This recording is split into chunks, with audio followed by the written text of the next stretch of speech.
I'm still broke.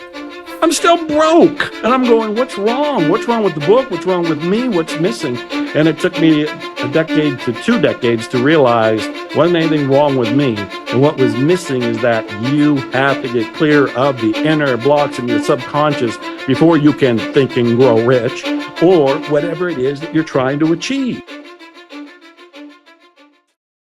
You have to co-create what you want. Visualizing it, intending it, thinking about it is only step one. That's the law of attraction. What do you want? Answer the question. But after that, you have to actually do something. And the example I often give, you mentioned in the introduction, I've written over 80 some books. If I had only sat and visualized being an author and imagined being an author and felt being an author, but never went to the typewriter in the old days or the computer these days, you would not know me as an author. At some point, I had to get off my butt and put it in a chair, turn on the electric typewriter back in the old days, and start pounding the keys. So learning that your mind creates, that's powerful. But you also learn that your body has to have the follow through, and you have to take action to co-create what you want to manifest. If you don't believe that your thoughts create, you already have fueled a thought of limitation. You've actually proven the concept. Your thought created a limitation. But if you don't go past that to realize that you can create your own reality by thinking differently, most of us are married to our thoughts. When we have a thought, we think that's us. A great breakthrough, and this is going to be an awakening right here, if people have never heard it before, is the understanding that you are not your thoughts.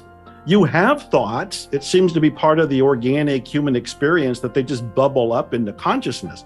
But most of us, until we wake up, feel we are our thoughts. And so when the thoughts are depressing, we feel depressed. If the thoughts are downers, we feel down. If the thoughts are discouraging, we feel discouraged. We don't realize that, wait a minute, we're separate from the thought. We can choose to listen to it, or we can select a different thought or wait for another thought and then go in a new direction, which will make taking that action a little easier. Affirmations are one way to program the mind, but we really got to understand how they work. First of all, I remember having lunch with a woman years ago, and she said, I tried affirmations don't work for me. And I listened to her, then I looked at her and said, do you realize what you said was an affirmation? You just affirmed affirmations don't work for me. And as a result, you have the experience that affirmations aren't working, which means you proved that affirmations work. So it gets a little twisted, it's cyclical, but you have to awaken to the reality that what we're telling ourselves are affirmations. When we sit here, maybe somebody's watching, this is my third time with you, but maybe it's the first time for somebody watching, and they say to themselves, none of this stuff works for me.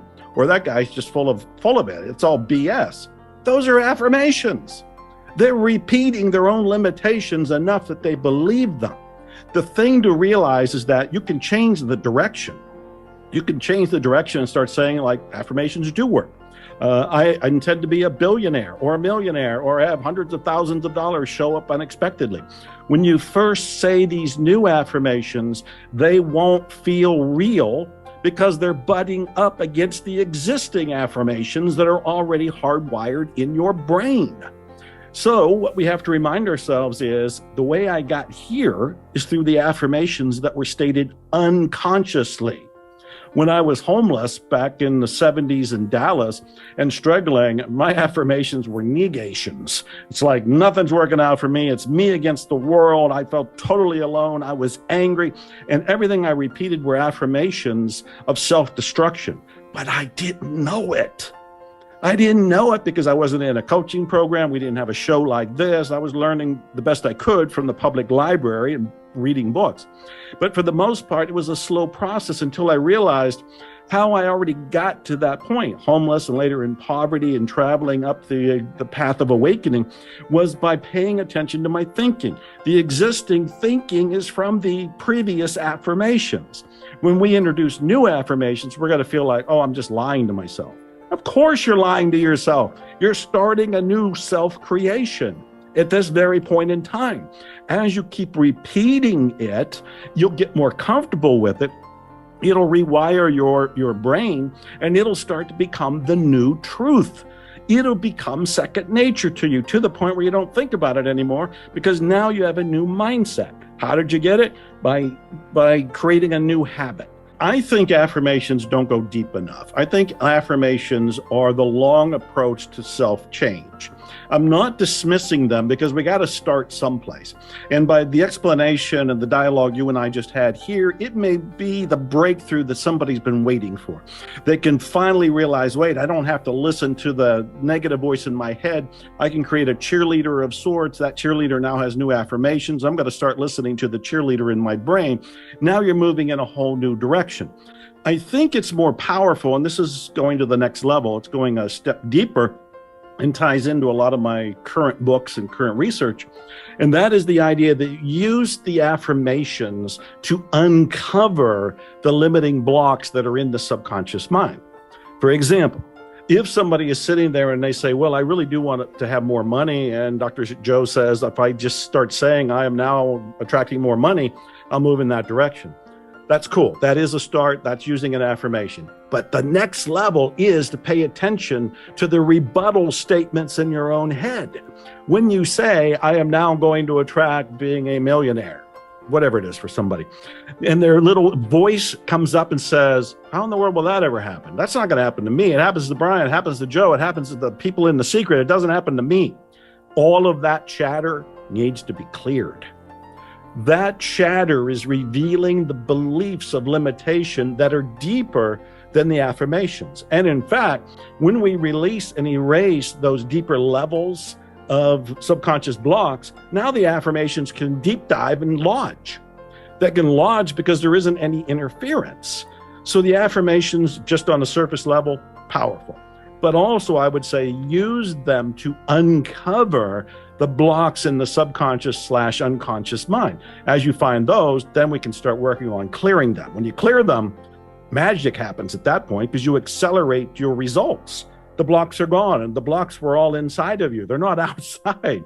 That's what we all look, but actually it's inside. That's the million-dollar question right there, is how do you address the subconscious? And maybe we have to look at why it's important to address it. Most of us are just driven by our conscious mind. We're listening to our thoughts, as we mentioned earlier. Most of us think we are our thoughts. Most of us think our thoughts are the only things that we have in terms of choice. So the thought comes in, we obey the thought, and our life just keeps stuck. We're just cycling through the same old problems. For most people, it's a relationship problem. Another person might have a health problem. Another person a financial problem. Each person seems to specialize in a particular block, and they keep cycling through it. They get a little break, then they have the problem again. They get a little break, they have the problem again.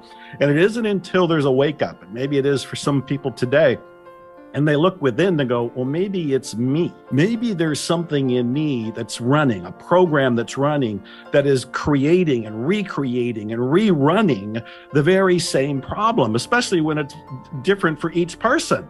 We've each got a different program, so it keeps running there. That's the first level, is to realize there's something deeper. The deeper thing is the subconscious. When I use subconscious and unconscious interchangeably. It is the iceberg below what is seen. It's the iceberg underneath the water.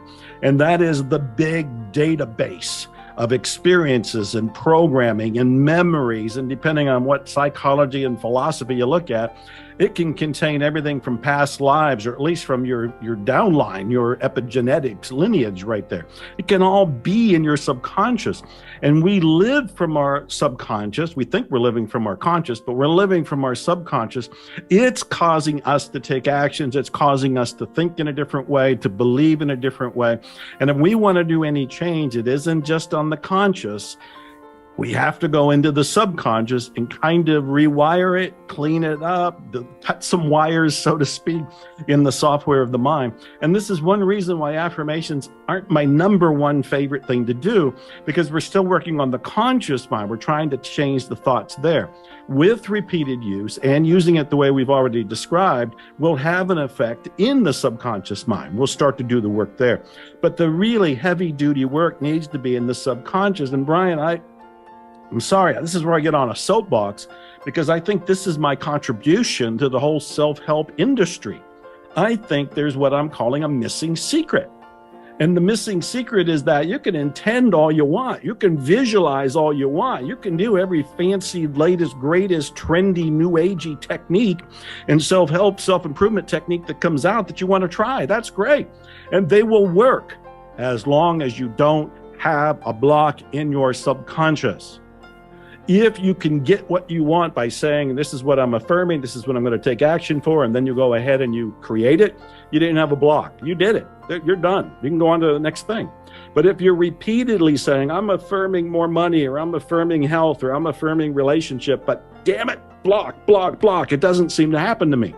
It's probably a block in the subconscious. It took me a decade to 2 decades to realize wasn't anything wrong with me. And what was missing is that you have to get clear of the inner blocks in your subconscious before you can think and grow rich, or whatever it is that you're trying to achieve.